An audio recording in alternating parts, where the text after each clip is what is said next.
بسم اللہ الرحمن الرحیم۔ حضرت یوسف علیہ السلام کے قصے کو قرآن کریم کی سورہ یوسف میں بیان کیا گیا ہے، اور اس سورہ پہلی آیت میں اس قصے کو سب سے اچھا قصہ قرار دیا گیا ہے۔ تو جو قصہ سب سے بہترین اور اچھا ہے اس کے بارے میں جاننا ہر مسلمان کے لیے ضروری ہے، اور جو اس قصے کے بارے میں جان چکے ہیں ان کی ذمہ داری بنتی ہے کہ وہ اس قصے کو ان لوگوں تک پہنچائیں جو اسے نہیں جانتے، کیونکہ اس قصے میں زوال سے عروج حاصل کرنے کا فارمولہ بیان کیا گیا ہے۔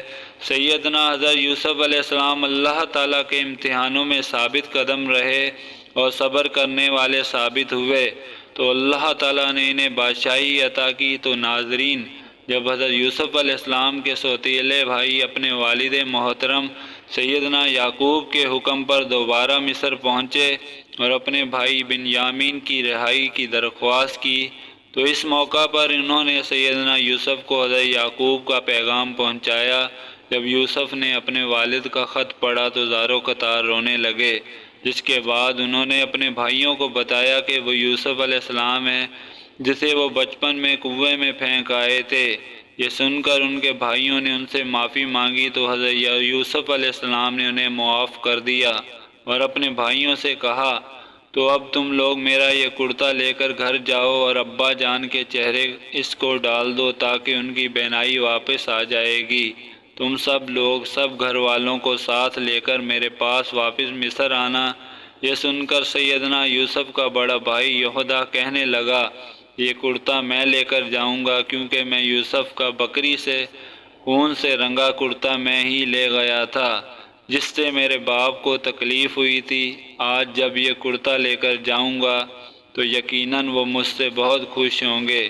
یہودا یوسف علیہ السلام کا کرتا لے کر خوشی خوشی مصر کنعان کی طرف روانہ ہوا۔ حضرت یوسف علیہ السلام نے اپنے بھائیوں کے ساتھ اپنے والد اور سب خاندان کو لانے کے لیے 200 سواریاں بھی بھیجیں۔ یہودا جیسے ہی سیدنا یوسف علیہ السلام کا کرتا لے کر مصر سے کنعان کی طرف روانہ ہوا تو ادھر کنعان میں سیدنا یوسف کو اپنے لختے جگر اور جان سے پیارے بیٹے حضرت یوسف کی خوشبو محسوس ہوئی، تو انہوں نے اپنے پوتوں سے اس کا ذکر کیا۔ اس بات کو قرآن کریم میں اللہ تعالیٰ نے ان الفاظ میں بیان کیا ہے کہ سیدنا یعقوب کہنے لگے کہ اگر تم مجھے یہ نہ کہو کہ بوڑھا سٹھیا گیا ہے تو مجھے یوسف کی خوشبو آ رہی ہے۔ تو حضرت یعقوب کے پوتوں نے کہا، تو آپ بھی اس پرانی سی بات پر پڑے ہوئے ہیں، بھلا کہاں یوسف اور کہاں ان کی خوشبو؟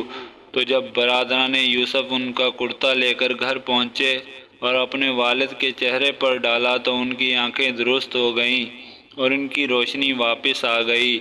اس پر سیدنا یعقوب علیہ السلام نے کہا، کیا میں نے تم سے نہیں کہا تھا کہ اللہ تعالیٰ کے بارے میں جتنا جانتا ہوں تم نہیں جانتے؟ پھر یعقوب نے تہجد میں اللہ تعالیٰ سے اپنے بیٹوں کی معافی کی دعا کی، اور آپ کی دعا کی وجہ سے تمام برادران یوسف کی بخشش ہو گئی، اور اللہ تعالیٰ نے یہ خبر سنائی کہ اپنے بیٹوں کے گناہوں کو آپ کی دعاؤں سے معاف فرما دیا گیا ہے۔ پھر حضرت یعقوب نے اپنے لختے جگر سیدنا یوسف کی ملک مصر جانے کی تیاریاں شروع کیں۔ حضرت یعقوب کے خاندان کے کل 72 یا 73 آدمی تھے جو مصر روانہ ہوئے۔ جب حضرت یعقوب کا قافلہ مصر کے قریب پہنچا تو حضرت یوسف علیہ السلام ایک عظیم عالیشان جلوس کے ہمراہ آپ کے استقبال کے لیے آئے۔ اس جلوس کے دونوں طرف مصر کی عوام بادب کھڑی تھی۔ حضرت یعقوب نے اپنے بیٹے یہودا سے پوچھا، کیا کہ یہ فرعون کا لشکر ہے؟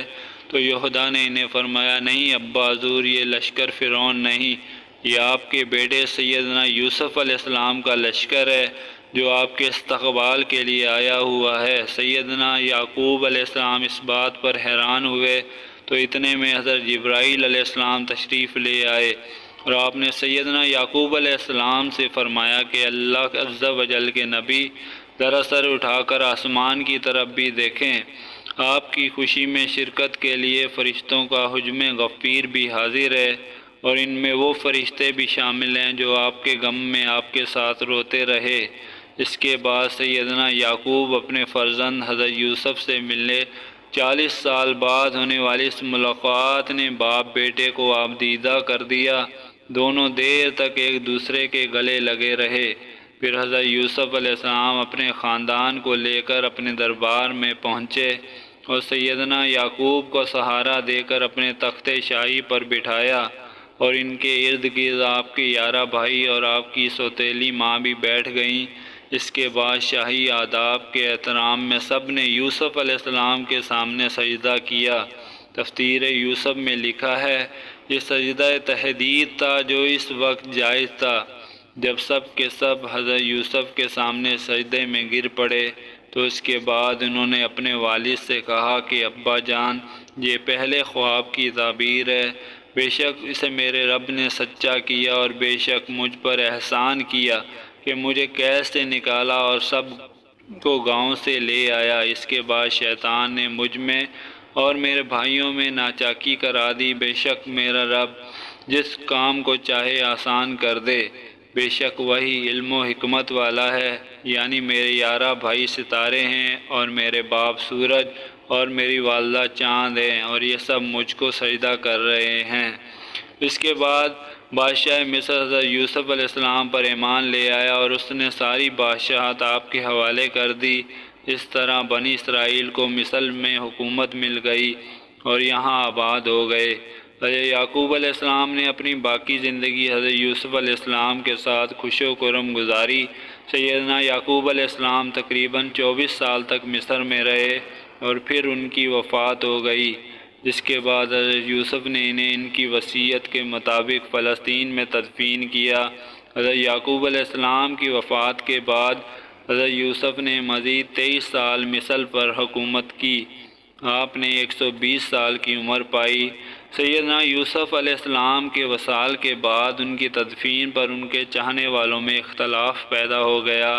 مصر کی عوام کا آپ کی محبت میں یہ عالم تھا کہ ہر کوئی چاہتا تھا کہ حضرت یوسف علیہ السلام کو ان کے محلے میں دفن کیا جائے تاکہ ان کے محلے میں خیر و برکت رہے۔ آخر میں اہلیان مصر اس بات پر راضی ہوئے کہ آپ کو دریائے نیل میں دفن کیا جائے تاکہ دریا کا پانی آپ کی قبر مبارک کو چھو کر گزرے اور تمام مصر والے اس سے برکت حاصل کریں۔ اس لیے آپ کا جسم مبارک کو سنگ مرمر کے صندوق میں بند کر دیا، نیل میں دفن کر دیا گیا۔ پھر 400 سال بعد حضرت موسیٰ علیہ السلام کے زمانے میں جب اللہ تعالیٰ نے بنی اسرائیل کو حضرت موسیٰ کی قیادت میں مصر چھوڑنے کا حکم دیا، تو سیدنا موسیٰ علیہ السلام کو حضرت یوسف کی میت بھی اپنے ساتھ لے جانے کا حکم دیا، جس پر حضرت موسیٰ ان کا تابوت دریائے نیل سے نکال کر اپنے ساتھ فلسطین لے گئے، جہاں سیدنا یوسف علیہ السلام کے تابوت کو حضرت اسحاق اور حضرت یعقوب کے برابر میں دفن کیا گیا۔ اس وقت آپ کا مزار مبارک فلسطین میں ہے۔ یہ تھا وہ قصہ جس کو اللہ تعالیٰ نے احسن القصص کہا ہے۔ بے شک اس قصے میں تمام انسانوں اور بالخصوص مسلمانوں کے لیے بڑا سبق اور عبرت ہے۔ اللہ عز و جل سے دعا ہے ہم سب کو دین سیکھنے اور سکھانے کی توفیق عطا فرمائے۔ آمین ثم آمین۔